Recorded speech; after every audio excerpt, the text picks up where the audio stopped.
Welcome to a new episode of Podcast on the Brink. It's Big Ten Tournament Week.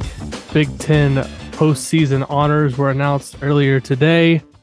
And Tyler Tachman, our old friend from the Des Moines Register, is back on Podcast on the Brink. Tyler, welcome back to the show. It's always good to talk to you.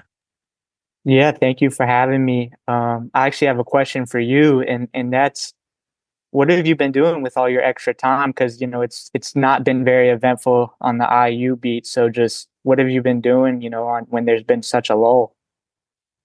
Yeah, I've just been working some crossword puzzles, playing solitaire, playing some online euchre, doing You've some been on things like 2K. that. You've been playing No, 2K. no Lots of time for 2K, 2K. no two. I mean, I would I actually do have time for that because nothing else is going on. But yeah, it's as you mentioned, it's been a hectic time, and it's only going to get busier here with transfer portal season heating up. Obviously, I want to talk to you about some IU stuff, but also want to get your thoughts on a couple of just Big Ten at large things, kind of to start off the show. Big Ten tournament, obviously this week, the team you cover, Iowa, is going into play as, I believe, the 7 seed. They're going to play Ohio State, the 10 seed, on Thursday night.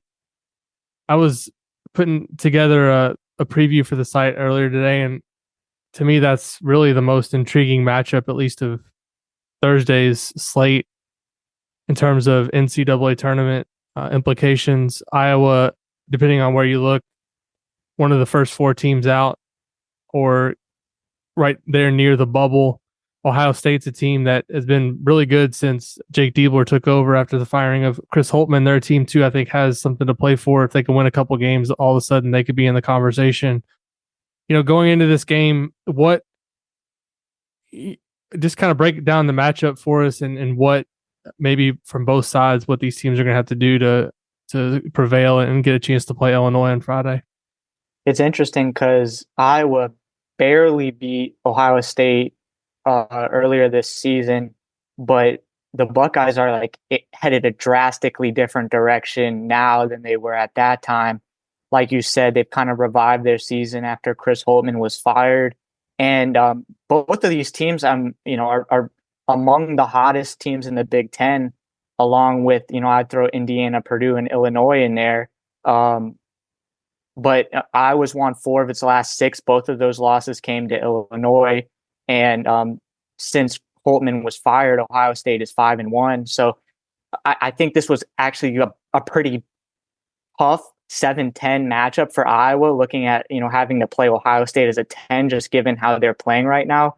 I think, guard play on both sides is going to be really good. I think the wild card can kind of be Iowa's ability to perhaps dictate things in the post with Owen Freeman and Ben Krikke.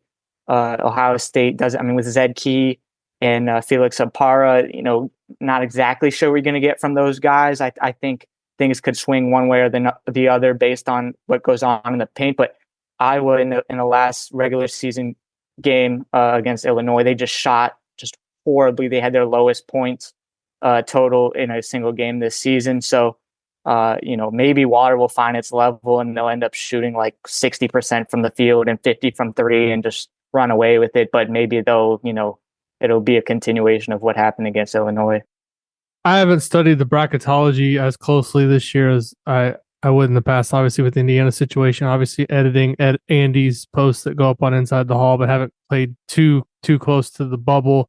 Is this kind of a elimination game in terms of the losers out for sure, and then the winner, depending on who it is, maybe if Ohio State wins, that I would think they're probably going to have to at least beat Illinois to get in the conversation. Whereas Iowa, does it feel like if Iowa wins 2, they're in pretty good shape, or kind of what's your sense there?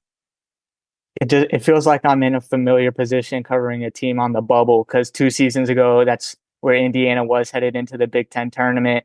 And then even Archie's last year, I think there was probably a portion of fans that were holding on hope for a little bit that they could finally put something together. So, but yeah, no, Iowa, 1 win they'd need a lot of other help around them, things to go right. 2 wins, I think they feel pretty safe. Anything more than 2, I think they would basically be in no matter what. If they lose to Ohio State, it's really hard to see a path of them getting in. So also today, the Big Ten's postseason awards came out. The all Big Ten teams, first, second, third team, and player of the year. Obviously, we know who that is. That was, I think we kind of knew that after the first couple of games of the season, maybe even going into the season. If this guy Zach Edey plays anywhere close to what he did last year, he's going to be player of the year, coach of the year, things like that. Freshman of the year was split, I think, at least by one of the voting panels between Mackenzie Mbako and Owen Freeman of Iowa. Any surprises in your mind from the awards that came out today, or did things go pretty much as I know you had a vote? Did things go as pretty much as you expected in terms of those awards? I don't want to make it. I don't want to sound too much like an IU grad saying this, but I was glad to see that Matt Painter and Fred Hoiberg shared the coach of the year, because I felt like they were both really deserving, kind of both on opposite ends of the spectrum, where one, you had a team with really high expectations going into this season that met them, and on the other, a team that not a lot of people frankly expected much out of, and they exceeded those. So it was good to see. I mean, Fred Hoiberg, someone that took a tough job, that has gone through struggles at Nebraska, but to see kind of the fruits of those labor finally come to the surface this season has kind of been fun to watch from afar. And as far as the freshman of the year voting, I'm probably one of the few people that have watched almost every game of Iowa and Indiana play this season. I think if you're looking from a pure scoring perspective, Mackenzie would definitely have the edge there. But all around game, I think Owen Freeman, his ability to block shots, to get rebounds, I think he has the argument for the all around game. But the other thing too is that Mbako really came on late in the season, and his growth from game one to where he is now is really incredible. And Owen was kind of just really steady from the start. So that's kind of what I think makes it a little bit more difficult to judge, is because you have one guy that's really picking up steam now and one guy that was just pretty good from the beginning and has just kind of stayed that way for most of the season. Yeah, a couple of things stood out to me. I agree with you that, Painter, with what he did, deserved a piece of that award. Same thing with Hoiberg, but I thought Brad Underwood did a great job this season too at Illinois. I mean, given how their season went last year and kind of some of the work that they did in the portal and just the style of play, and obviously going through, losing Terrence Shannon for the amount of games that they did, and now getting him back into the rotation, and for them to finish where they did in the Big Ten, I thought it was a really impressive coaching job by him. The other thing that really stood out to me is just the all Big Ten freshman team. There was really only 4 guys when you looked at it that even deserved to be on the team, with Mbako, Freeman, Cam Christie out of Minnesota, and John Blackwell of Wisconsin. After that, it was it's almost like pick a name out of a hat. I mean, I think Deshaun Harris-Smith made it, but I don't necessarily think it was a result of his production. It was more like he kind of had the biggest role of any other maybe freshman and had some decent stats, but it wasn't like he had any outstanding year. It was definitely the year this year in the Big Ten, more of the transfer portal guys making an impact, and I think that's what we're going to continue to see going forward, where freshmen maybe have a less impact on the league moving forward. I just thought that really. I mean, look in the preseason, the highest ranked I think incoming player might have been Xavier Booker, and kind of look at what he did at Michigan State. I think he played 7 minutes in the game the other day against Indiana.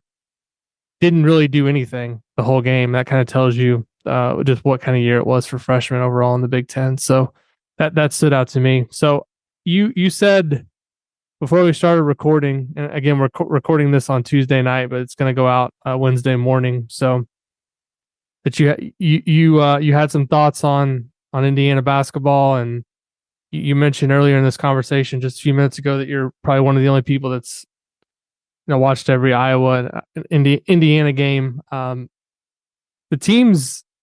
two teams, not to compare the programs in any way, but you kind of look at Indiana's record this season, and it's comparable to Ohio State. It's comparable to Iowa. It's comparable to Michigan State.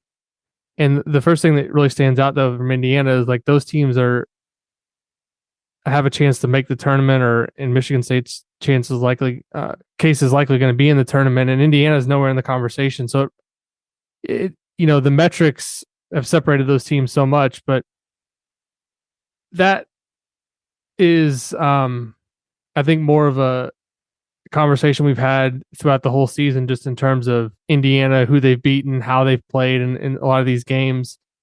But before we kind of get into maybe some bigger picture thoughts, I'm just kind of curious.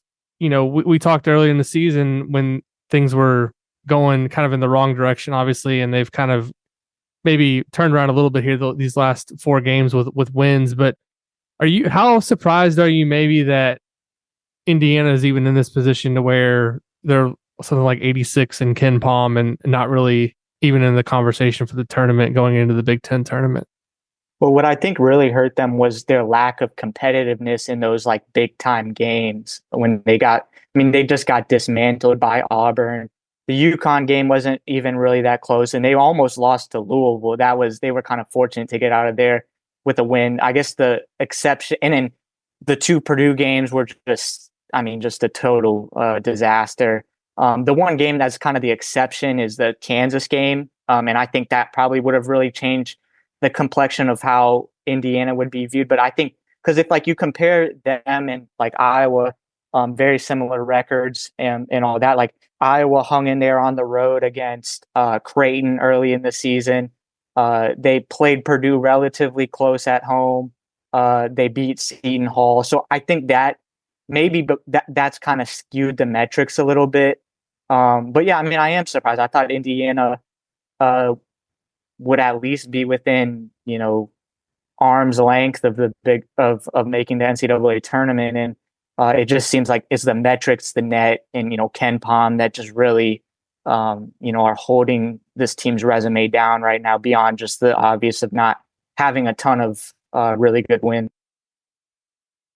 So you're not in it on the day-to-day anymore, but obviously there for the last, couple weeks prior to when the news broke that Woodson was going to be back for next season, things got pretty hectic and obviously a lot of rumors going around and everything. Were you surprised that it got maybe to this point so quickly? I know we texted kind of a lot throughout the season about various things, and I know you still keep a pretty close eye on things, and you have a pretty good perspective because you were there for some of the Archie era and, the first 2 years of Woodson's era too. But I'm just kind of curious, like what was going through your mind and what you thought when all the rumors started about Woodson's job status, and now he's getting asked about it and obviously not taking too kindly to the questions.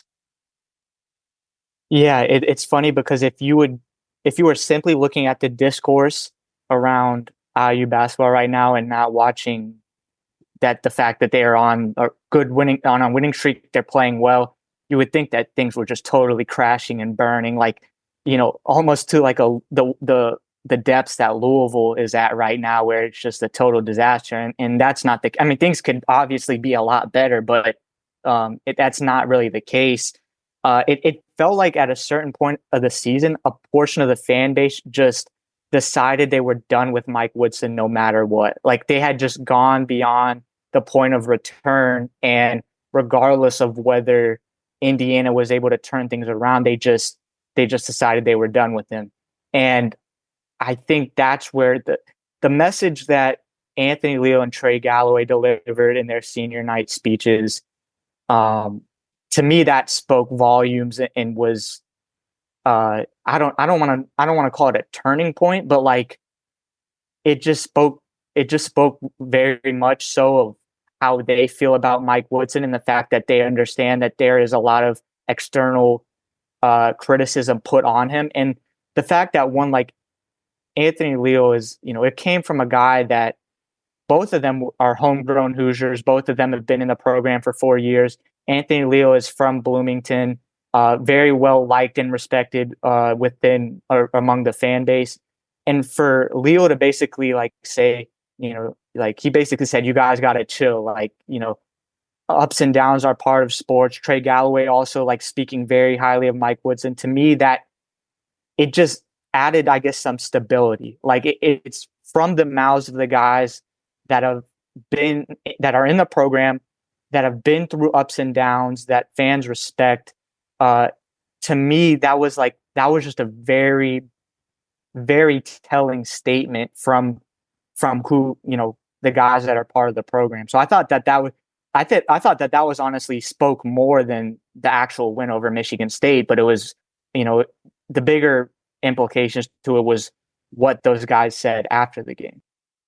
So what, in your mind, in terms of the criticism of Woodson and the questions that people had, has been fair? And in your mind, has there been anything that you think people have said or written or talked about on social media that's been unfair?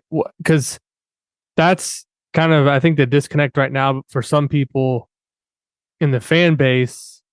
When Woodson says things like true fan in the speech that he gave the other night, when he's asked about kind of the tumultuous couple of weeks after the Michigan State game, I think he was asked kind of how he dealt with that, and he basically was a little bit defiant in terms of like, I shouldn't have to talk about my job. I'm doing my job. And people look at that and say, well, you're 18-13. You're not making the NCAA tournament. Is that really doing your job? You don't have a recruit signed for 2024. Those are kind of the things that people will throw back. And it's just gotten, in many ways, to be kind of an adversarial time in terms of the fan base and what they're kind of responding, and then Woodson having the thing, and then kind of, it's almost like someone needs to come out and say, like, this is not a time to like divide the fan base or kind of get back to where things were. Like at the end of Archie Miller, it was very kind of divisive in the fan base, and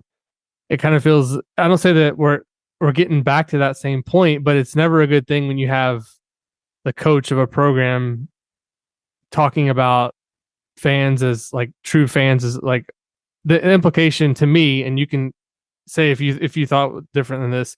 To me, it was almost like anyone who has maybe questioned things this season or hasn't been fully on board with everything is not a true fan. Like those are the people that haven't stuck with us, and I don't think that set well for a lot of people. So a lot of things to unpack there, but your mic is open. Just tell me what you think of in terms of what has been fair, what's maybe been unfair, and kind of what you thought about the whole kind of, the discourse between like what the fans were saying and then Woodson coming out with the true fan and all that. To me, this season has very much revealed the disconnect between generations of IU fans. And that's one thing, like Mike Woodson, in his introductory press conference when he was hired as head coach, talked about that he wanted to bridge the gap between generations. And we've kind of seen like hints of this during his tenure when he'd bring back Bob Knight and Isaiah Thomas came back for Hoosier Hysteria. And you kind of saw that. But the IU basketball that like I know, and I'm 22 years old, is not the same as, and I haven't, and first disclaimer, like I haven't been following it my whole life. So like my sample size is much smaller than, even other people that are my age, but it's not the same program as someone that watched IU basketball in the 1980s. Like it's different. It's obviously the same program, but it's different in so many ways. I think the blue blood description is one that gets like kind of thrown out there a lot. Was like, is Indiana blue blood? Like, how do you define that? There's kind of a gray area. Since the turn of the century, like Indiana is not an elite program. They've been to one Final Four. They've been to one Elite Eight. They've won 3 Big Ten regular season championships. It's not even close to at the level of what a lot of people grew up watching Indiana. And I think that's where the disconnect comes. And also the other question that gets thrown out is, well, or I don't want to say gets thrown out, but like some people blame fans for, the expectations. I don't think that's fair at all, because fans are what's keeping this running. If there is no interest, if there is no support, Indiana basketball doesn't matter to many people. So that, first off, that's what is keeping things moving. And then you get into the question of like, well, are the expectations a bad thing? The people that have the expectations to raise another banner to win Big Ten championships, when obviously that is not the standard that IU has been held at or has achieved since the turn of the century, most of the time, is should you temper those expectations? I think it's fine keeping those expectations, but it's also just coming with the understanding the reality that that's not where Indiana is right now. You can hope for Indiana to raise a banner and you can keep that as the expectation, but that's just not where Indiana has been. That is just not the program in the modern era where they are. And I think that's where a lot of the criticism of Woodson has come. Like, it's come from the, from the side of things of, well, Indiana is supposed to be a blue blood and they're supposed to be competing for national championships.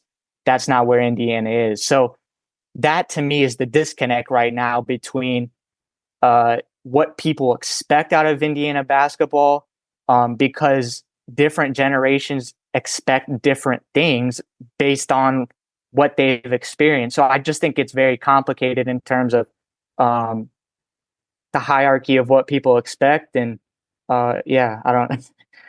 What are your thoughts? I'm just curious. Like, from people have been critical of the offense. People have been over when Woodson was hired, he talked about the 4 out 1 in. We've not seen that. He talked about winning Big Ten championships and national championships, which I don't think you can expect that, but like, it's fine to aspire to that. But also, 2 of the 3 seasons he's been there, he's finished 500 or lower in terms of Big Ten standings.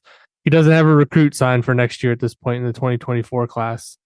Are those things fair to point out, for people to point out? And like, but do you think there's things that people are being unrealistic about? I mean, maybe you spoke to that a little bit in terms of the expectations and the reality of where Indiana is. I think a comment like saying something like the true fan thing, it's like, I think it rubbed a lot of people the wrong way. Like, that's just from my perspective. Like, we have the Inside the Hall community. You've been in there. There's like hundreds of passionate, I consider, Indiana basketball fans. They're like paying to be a part of this community and interact with each other and like talk about IU basketball. That's what they're there for. There's plenty of these other communities out there across the, there's other sites that have message boards and things like that. There's people, like, to me, like someone that is willing to like invest their time and money. Like, to me, that's like a true fan. It doesn't mean like you can't be critical. And so I think that's why I was like, it's just kind of it almost felt like Woodson felt like he was backed into a corner and had to defend himself. And I get that from a perspective of like, it's not fun to see like your name come up in headlines and is this guy in the hot seat? Is this guy going to get fired? But to handle it like that when the fan base is really the thing propping this program up is also just kind of confusing. Like when you see comment like that. Yeah, no, I think, I don't want to make it sound like I'm like Woodson 2024, like, Woodson stan. I think the criticisms are very valid. Indiana, you'd have to put them at the top of the Big Ten talent wise, right? This season, like, they've severely underachieved given where their talent level is at. The offense has at times just looked really rough, especially given that you would hope that Indiana would have learned his lesson of like, from the past 2 seasons of trying to get more geared toward the modern game and being able to stretch the floor, having a free flowing offense. And then the Liam McNeely news also didn't make things any better. That kind of just fed into a lot of the frustration. And I understand that totally. I think all of that is very fair. From the standpoint of like the roster, Indiana's actually better equipped to deal with that now than they would have been 10 years ago. And because there was no transfer portal a decade ago, or at least how it is now. So like the fact that Indiana doesn't have any recruits, that's not a good thing. But at the same time, like Mike Woodson has proven an ability to get guys in kind of that late window. He got Mackenzie Mbakwe that way. He got Tamar Bates, Malik Renew. So if he's going to play catch up, he can do that, and he has shown the ability to do it. The reason that I was, I felt strongly that Mike Woodson should get year 4 is that, like, what precedent does that set? If you get rid of a coach that Indiana hadn't been to the NCAA tournament recently, he brings them back 2 seasons in a row, has one bad season. He's a distinguished, like, Hoosier, well liked, well known, and you get rid of him after one bad year. Like what precedent does that set for the future that uh, a coach has a bad year and say that he didn't even go to Indiana? Like, do you just get rid of him? And that's kind of the issue that Indiana has had with just continuing the cycle through coaches. At some point, you have to give a guy some time. And I'm not saying, like, I think if Indiana doesn't make the NCAA tournament next season, then there's real conversations that need to be had. But I don't think you can run at every sign of danger, if that makes sense. And the other thing I'd say is, like, I want to put this in, like, the best way possible, but don't let, like, Archie Miller PTSD ruin Mike Woodson's tenure. I feel like a lot of the frustration from what happened with Archie is, like, spilled over to Mike Woodson's tenure. Like, oh, this just feels like Archie all over again. And it's going to be hard to separate those two things, but I think you have to do out of fairness to Mike Woodson, because it's not fair to let frustration from past coaches derail what another coach is doing. And I will touch on briefly what you were talking about in regards to the true fan comment. And I didn't love it, to be honest, the true fan comment, but I will say this. People, probably a certain portion of the fan base want Indiana's head coach to act somewhat similar to Bob Knight, right? Someone who is very matter of fact, who is going to tell it like it is, who is going to be very straightforward. Mike Woodson, that sounded like something to me. It sounded like something Bob Knight would say. Like, the true fans, like, he called people out if there was really no filter to it. And people are upset about it when, they maybe some of the same people that would ask for a head coach to act in some way similar to Bob Knight, but they're getting upset when now a coach says that. And now the difference here is Mike Woodson does not have the coaching resume at Indiana that Bob Knight has. Like, Bob Knight had earned the right to say a lot of things and not piss off the fan base. Mike Woodson has not established himself as that coach yet, but I just think that that's a really fascinating dynamic that it's very contradictory in that he's being very forthcoming, very direct in a way that I think a lot of the fan base would want the head coach to carry themselves, and yet it's rubbing a lot of people the wrong way. So it's like you kind of have to decide which thing you want here. Yeah, people loved it when he said Indiana basketball is the what at Hoosier Hysteria a couple of years ago, and obviously it was a different situation. There was, like, momentum behind the program, and obviously also don't think he would have made the same comment if Indiana hadn't just won 4 straight games, right? Like, I feel like he probably felt like he took enough punches during the losing streak, and there was enough written about him and enough said about him to where it's like, all right, now I've got a little bit of my juice back here, winning 4 in a row. I feel like I can say this and like, I kind of agree with you. Like, I didn't, like, he can say whatever he wants, right? I just think from a messaging perspective, when you're trying to kind of get people maybe back on, I don't want to say back on your side, because you gotta win a lot to do that. Like, the people that may feel like Woodson's not the guy, like, we're just waiting for a change, and obviously that's not going to happen this off season. But those people are going to have to see a lot more than just a 4-game winning streak to feel like they can believe again. But there's probably some people who maybe are willing to give it another shot now that if you finish the season on more of a positive note. I think you just have to maybe choose your words a little bit more carefully in terms of how you say things. It could have easily been something like, I know we haven't maybe played as well at times as this season as we had had hoped, but I appreciate those who have kind of stuck with us through all that instead of trying to, pull one over on somebody and say, like, if you haven't, you know, kind of been on board through this whole thing, like you're not a true fan. That's kind of how it felt like to me. Last thing I want to ask you about is just kind of like the future.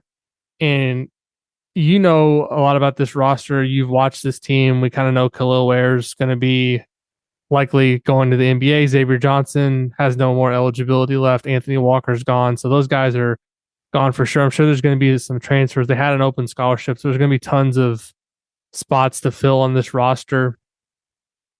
Is there a path forward for Indiana to be a much better team next season? Like what's going to have to happen in terms of the roster and what it looks like going into next year for Indiana to not just squeak by and be a team that goes to Dayton or gets an 11 seed, like to be like a solid NCAA tournament team next season? What's the path to that look like? Part of Indiana's issue this season actually started before the first game was even played, and that was due to roster building. And Indiana got some really good guys out of the transfer portal, like Khalil Ware has been a great addition. Anthony Walker as a role player. But the fact that they didn't address the guards, that has been the biggest thing, where they didn't have a backup plan. They were betting on Xavier Johnson being that like third team All Big Ten, second team All Big Ten, and even more so, they weren't planning on him being hurt again with multiple different injuries for separate stretches. So roster building was, in my eyes, the fact that imagine if Dalton Connect had come to Indiana. Like this season would have just been drastically different, but that's kind of the guy that Indiana needed to hit on or pursue more guys like that. And I thought this was interesting that, the questions when Mike Woodson was hired, one of the main questions was like, can you recruit? And he was very adamant about being able, saying that, well, it's kind of like free agency in the NBA where you talk to guys, and he felt like that could translate to the college game. And I think that there's a really good argument with that, especially now with the transfer portal and what has kind of been free agency.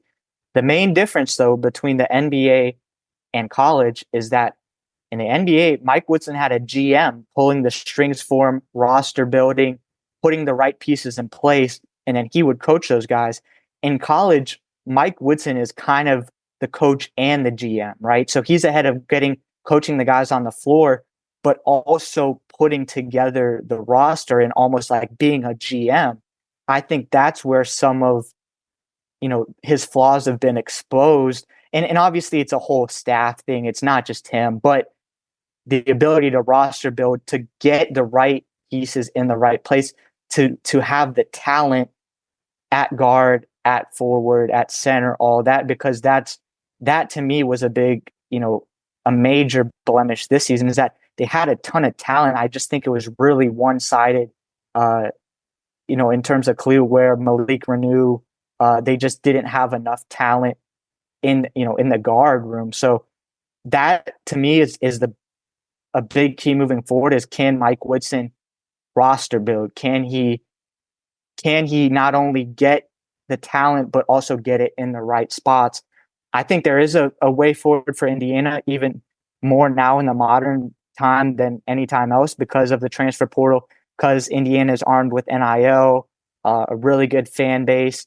There is a path forward, but it's going to take a lot more of an intentional process than it has up to this point in his tenure at Indiana.